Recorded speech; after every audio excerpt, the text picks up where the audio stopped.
Ali Mccoist has called out the hate crime bill that was introduced on Scotland on April Fool's Day. How ironic is that?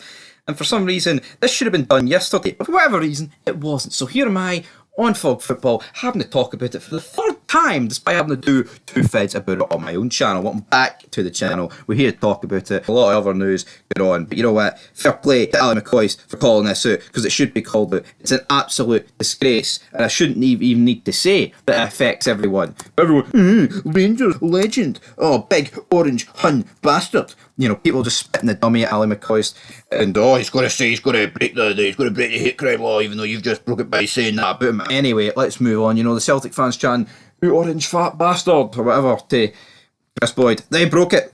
They absolutely broke it, folks. They absolutely broke it. But anyway, it's good to see a lot of Celtic fans defend his team. There's quite a few that's not. Ali Mccoist, of course, talking the new law. He is 61, of course. Not that's going to do anything. I was just reading the article. Oh yeah, but you know what? It's an absolute joke. It was approved. It was in 21, just to put a bit of background to this. But it's not only coming into effect. It means stir hatred could get 7 years in jail, maximum pay. Oh, waiting for mean tweets. Come on, man. A disaster. It really is. It is a disaster. But this is what Mccoist talks about. We'll get into what he's this week. Yeah. We've got a hate bill, by the way. A hate bill has been passed in the country, and I can guarantee you, next Sunday, Eyebrow 48 will be committing a breach of that hate bill. In particular, versus game, we are all going to imagine. Believes that the law is unpopular with the police because it's impossible to enforce, and it pretty much is impossible to enforce. It's just going to result in so much. How many reports are we looking at? Like, you're going to get so many people just trolling with the reports, and then you're going to get so many people who are actually just sad and do it anyway, regardless of actual troll going into it. It's pathetic. Mccoist, though, this is what he said about it, about the police aspect of it. That's exactly what the police think about it. The police spokesman has come out and more or less said that he is much impossible to enforce. He says he obviously can't because he'll get himself in trouble. He's implied it. Everybody with 2 brain cells in their head knows it's an absolute madness. It's crazy. Nobody in our country today who I've spoken to. Yeah, the sad reality is who Ali's spoken to. And the other people that he hasn't spoken to, it's not that he spoke to anybody who doesn't think it's good, but I mean, there's a lot of people. Oh, it's good. It just means you can't be hateful. It's just, I can't believe that it's happened. Even though the writing's been on the wall in the world for the past decade and a bit, you just don't think it would have fruition. It has. It's baffling, man. It's a disgrace, and it's like you can't even do about it. Well, she's rammed up your arse.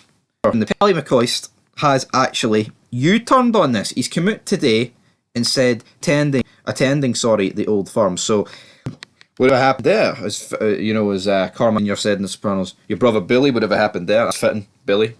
Your brother Billy would have happened there. Well, whatever happened there to this guy appearing to the old firm, he says something came up. There's been a change of plans. I'm with the kids. From my older son, it's pretty much what he said. He did go on and say, people said I would be there.